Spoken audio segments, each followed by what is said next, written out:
Hello everyone, very good evening to all of you. स्वागत है आप सभी का हमारे official YouTube channel JAIIB CAIIB वाला पर।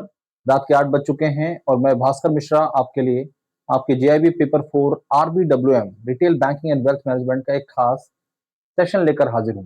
ये series 360 degree concept coverage series है। हमारी पूरी टीम आपके लिए ये सीरीज और इससे संबंधित सेशंस अलग अलग समय पर ला रही है। आप इन सभी सेशन का हिस्सा बनिए और अपने कॉन्सेप्ट को क्लियर करिए। आपके एग्जाम आईबीएफ के द्वारा पूरी तरह से कॉन्सेप्ट बेस कर दिए गए हैं। तो लास्ट मिनट पर या लास्ट कुछ डेज में प्रिपरेशन करने से आपको सफलता नहीं मिलेगी, ये मान के चलिए 80% की संभावना है। तो इसके लिए आपको प्रोएक्टिव होना पड़ेगा और आपको एडवांस में प्रिपरेशन करनी शुरू करनी पड़ेगी। अभी भी आपके पास अच्छा समय है, 70 डेज नियर अबाउट आपके पास हैं। तो आप इन 70 दिनों में अपनी प्रिपरेशन को बूस्ट कर सकते हैं, अपने एग्जाम की प्रिपरेशन को अच्छे से आगे ले जा सकते हैं। सेशन की शुरुआत करते हैं। आज आरबीडब्ल्यूएम मॉड्यूल सी की शुरुआत हो रही है। हमने मॉड्यूल बी को बहुत ही विस्तार पूर्वक पढ़ाया आपको। लगभग 32 सेशंस हमने कंडक्ट किए हैं मॉड्यूल बी को खत्म करने में।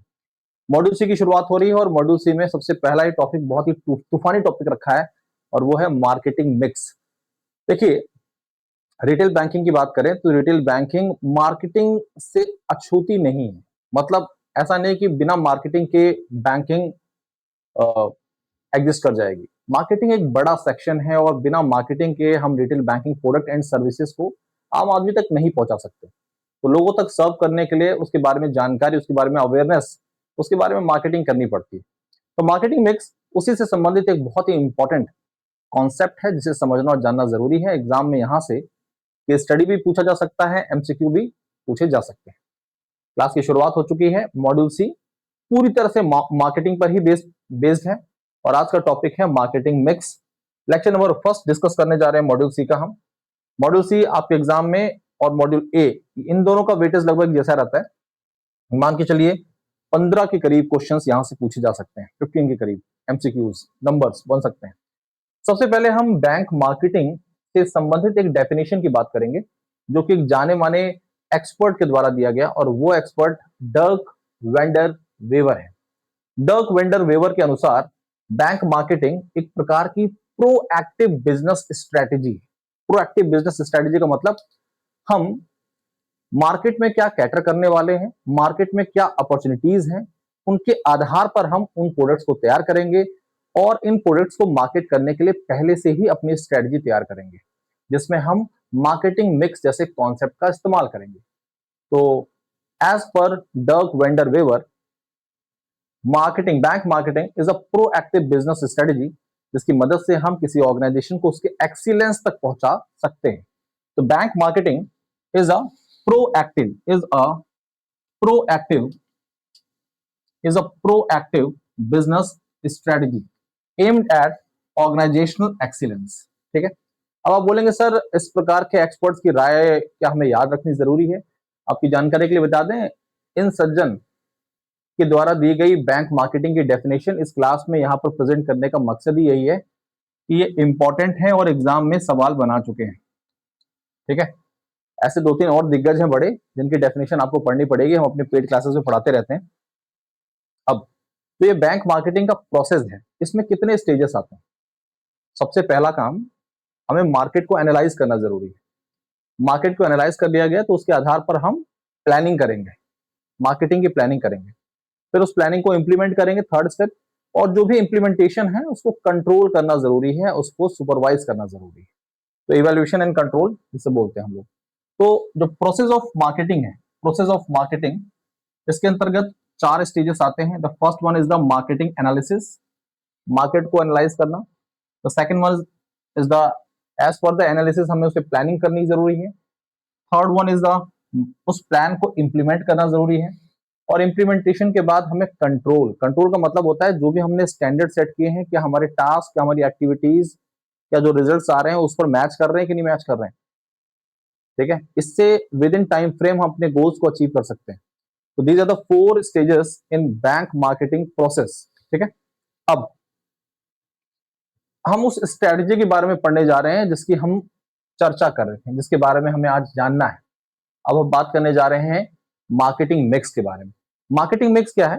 कि ये कॉम्बिनेशन ऑफ मार्केटिंग टूल्स है जो कि मिलकर एक बेस्ट मार्केटिंग स्ट्रेटेजी को आउटपुट देता है, यानी कि रिजल्ट करता है।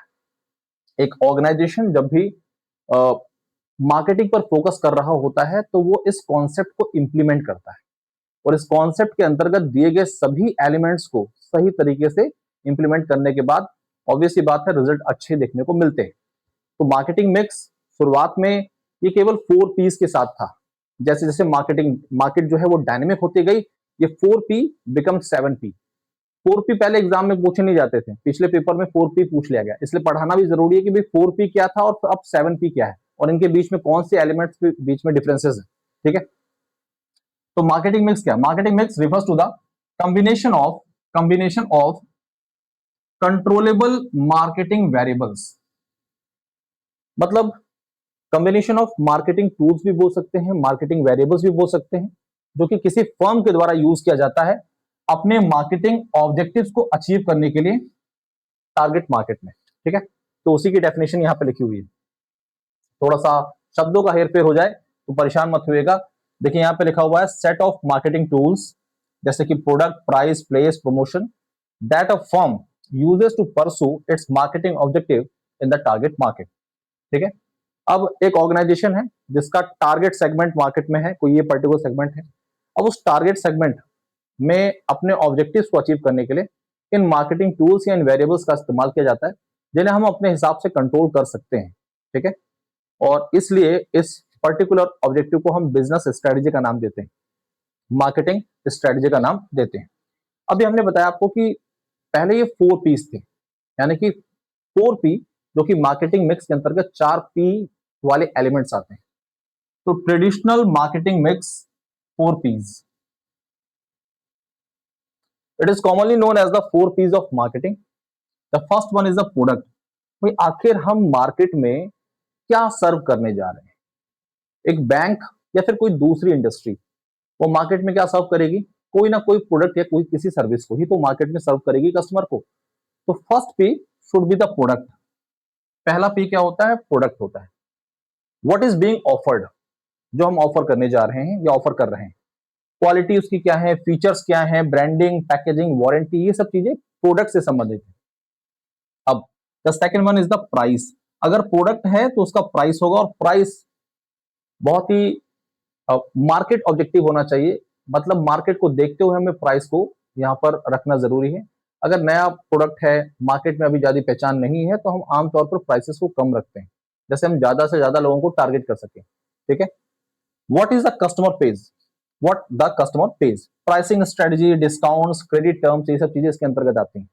The third one is the place. अब ये देखिए, प्रोडक्ट और प्राइस देख के भी आप पहचान जाते हैं कि यहाँ पर इसमें क्या बताया जा रहा है, बट जब हम प्लेस के बारे में बात करते हैं तो प्लेस के अंतर्गत क्या आता है, और ये इंपॉर्टेंट है, एग्जाम में प्लेस से संबंधित सवाल पूछ लिए जाते हैं। How the product is distributed, समझिएगा। प्लेस का मतलब ये है कि डिलीवरी चैनल्स कौन से इस्तेमाल किए जा रहे हैं, जिसके माध्यम से, जिसकी मदद से हम इन प्रोडक्ट को मार्केट तक पहुंचा पा रहे हैं, लोगों तक पहुंचा पा रहे हैं। तो देखिए, how the product is distributed, channels, logistics, location. तो सरल भाषा में आप लिख लीजिए समझने के लिए कि इसके अंतर्गत हम डिलीवरी चैनल्स के बारे में बात कर रहे हैं, जो कि एक अलग सेपरेट यूनिट है डिलीवरी चैनल। और रिटेल बैंकिंग में डिलीवरी चैनल का रोल बहुत बड़ा होता है। The fourth one is the promotion. Promotion promotion का मतलब हम किस प्रकार से एक पर्टिकुलर प्रोडक्ट को मार्केट में लोगों तक उसके बारे में अवेयर करा रहे हैं। अब ये प्रमोशन भी हो जाएंगे। आजकल हम बात करें तो सोशल मार्केटिंग का भी बहुत बड़ा रोल है इसमें, ब्रांडिंग हो गई, प्योर मार्केटिंग हो गई, है ना, ये सब चीजें इसके अंतर्गत आती हैं, जैसे कि एडवर्टाइजिंग, सेल्स, प्रमोशन, पब्लिसिटी, ये सब चीजें प्रमोशन के अंतर्गत आती हैं। देखिए, आप इन जब 4 पीस को पढ़ते हैं तो प्रोडक्ट, प्राइस और प्रमोशन आप इजिली आइडेंटिफाई कर लेते हैं क्या कहना चाहता है। बट जब आप थर्ड पी के बारे में बात करते हैं, प्लेस के बारे में, तो थोड़ा सा कंफ्यूजन होता है कि ये क्या है। अब डायनेमिक, जैसे जैसे मार्केट डायनेमिक हुई, ये 4 पी जो है become 7 P. The marketing mix 7 Ps क्या है? 7 P refers to a set of 7 controllable marketing variables। वहां पर क्या था? 4 था, अब क्या होगा? ये 7 controllable marketing variables या 7 marketing tools के तौर पर है, जो कि किसी भी ऑर्गेनाइजेशन के मार्केटिंग ऑब्जेक्टिव्स को अचीव करने के लिए पर्टिकुलर टारगेट मार्केट में यूज किए जाते हैं। ठीक है, ओके। अब 7 पीस क्या है? 4 पी आपने पढ़ लिए। पहला प्रोडक्ट है, प्राइस है, प्लेस है और प्रमोशन है। उसके बाद प्रोसेस की बात करेंगे, हम फिजिकल एविडेंस की बात करेंगे, हम बात करेंगे पीपल की। तो देखिए, प्रोडक्ट आपने पढ़ रखा है, प्लेस, प्राइस, प्रमोशन, ये 4 पी आपके पास हैं। इसके बाद वाले जो पी हैं वो समझना जरूरी है। फिजिकल एविडेंस, ये फिजिकल एविडेंस क्या है? ये आपके एग्जाम में पूछा जा सकता है। जहां पर थोड़ा सा कंफ्यूजन, जहां पर आपके चेहरे का भाव बिगड़ा, इसका मतलब वो इंपॉर्टेंट है। फिजिकल एविडेंस से एग्जाम में क्वेश्चन बने। प्रोसेस मतलब जिस माध्यम से, जिस तरीके से, जिस सिस्टमेटिक वे को हम फॉलो कर रहे हैं इन सारी चीजों को एक स्ट्रीमलाइन करने के लिए, हम उसे प्रोसेस बोलते हैं। ठीक है। पीपल, जिसको टारगेट कर रहे हैं। अब कस्टमर भी इसमें आएगा और साथ साथ में वो लोग जो बैंक से संबंधित है। अगर बैंक के रिगार्डिंग हम बात करें तो एम्प्लॉय और कस्टमर दोनों साइड के लोग इसमें शामिल हैं। तो यहां पर इन सारी बातों को एक बार समझ लेते हैं फिर से। देखिए, प्रोडक्ट आप पढ़ चुके हैं। प्रोडक्ट मतलब जो पर्टिकुलर प्रोडक्ट हम ऑफर कर रहे हैं, जो कस्टमर की नीड को समझते हुए हमने तैयार कर रखा है, जिसकी कुछ क्वालिटी होंगी, कुछ फीचर्स होंगे, कुछ डिजाइन होंगे, कुछ ब्रांडिंग होगी, है ना, आफ्टर सेल सर्विस होगी, इससे संबंधित। प्राइस, पर्टिकुलर प्रोडक्ट है तो उसकी प्राइस होगी। अब ये प्राइस जो है, इसके अंतर्गत प्राइसिंग स्ट्रेटजीज आएंगी, डिस्काउंट्स आएंगे, credit terms and perceived value, ये सारी चीजें आती हैं। प्लीज हम बात करते हैं डिलीवरी चैनल्स की, अभी अभी हमने पढ़ा है।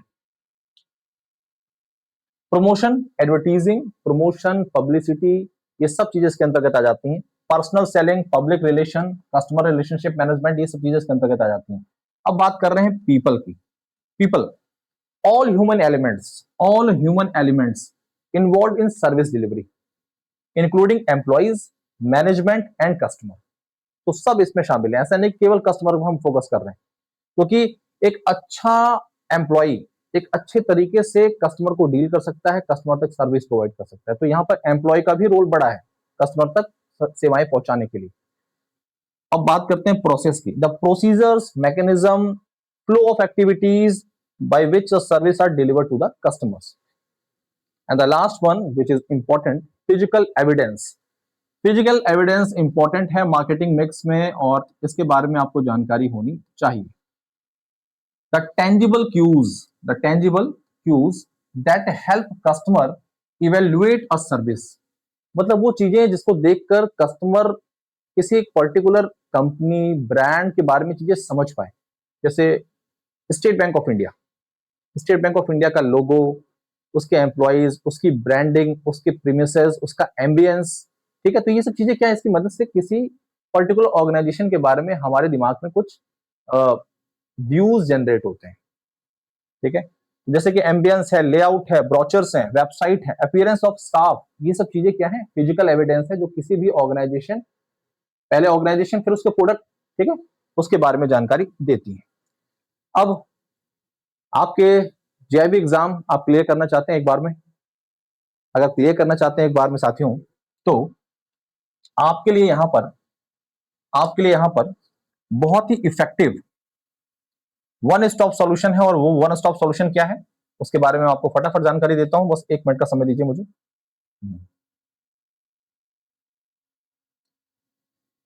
वो वन स्टॉप सॉल्यूशन है साथियों, जेआईबी महापैक।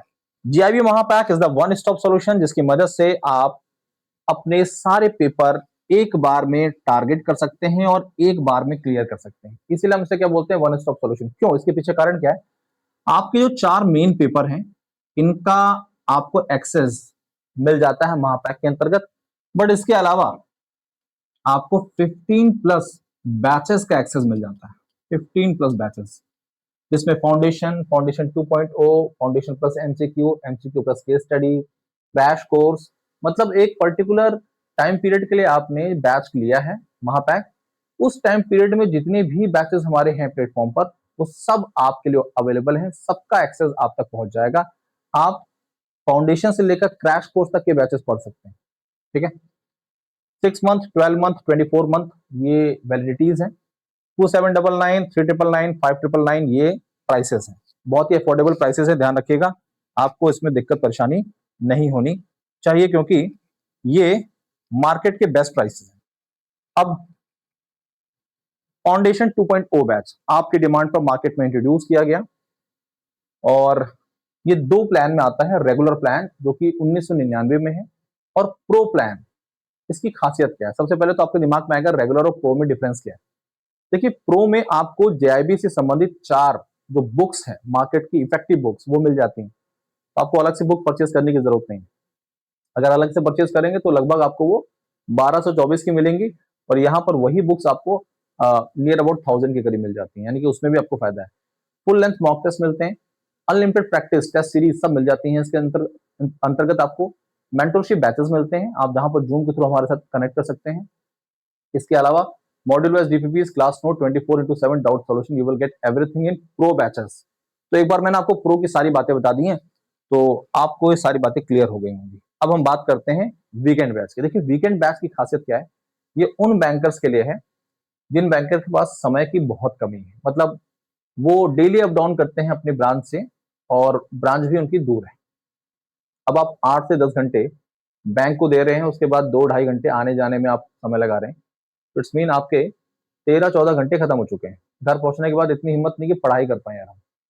तो हमारे पास क्या है टारगेट? हम आपकी नवंबर 2026 को टारगेट करेंगे और नवंबर 2026 बैच को कैसे टारगेट कर रहे हैं? वीकेंड बैच की जो क्लासेस होंगी वो वीकेंड्स पर होंगी। रेगुलर प्लान 2499 और प्रो प्लान है आपका 3499 में, जिसके फीचर मैं आपको बता चुका हूँ। आपके लिए एमसीक्यू बैच आ रहा है 24 ऑफ फेब से, जैब एमसीक्यू बैच फॉर मे 2026। ये रेगुलर प्लान 1999 और प्रो प्लान 2999 में उपलब्ध है। ऐसे समर्थ 2.0 आरबीआई ग्रेड बी बैच है आपके लिए। फेज 1 फेज 2 दोनों कवर किया जाता है, बहुत ही बेहतर टीम है। रेगुलर प्लान 2299 में है, प्रो प्लान जो आपका 3799 में उपलब्ध है। जैब bankers a set of 4 books, बहुत ही इफेक्टिव बुक्स है मार्केट में आपके लिए। 2244 में उपलब्ध है, 2244 में उपलब्ध है आपके लिए, यानी 2224 में। अमेजॉन, फ्लिपकार्ट, पीडब्ल्यू स्टोर, कहीं पर भी आप ऑर्डर कर सकते हैं, कहीं से भी मंगा सकते हैं, ठीक है। टेलीग्राम चैनल की बात करें तो जैब_कैब बाई भास्कर सर, ये टेलीग्राम चैनल है जिसके बारे में मैं आपको स्टार्टिंग में ही बता चुका हूं कि this is my Telegram channel. इस टेलीग्राम चैनल के साथ आप जुड़ सकते हैं, अपने एग्जाम से संबंधित सभी डाउट्स, क्वेरीज को क्लियर कर सकते हैं। ओके साथियों, तो आज के लिए अभी के लिए इतना ही। धन्यवाद, पढ़ते रहिए, आगे बढ़ते रहिए। जय हिंद, जय भारत, धन्यवाद।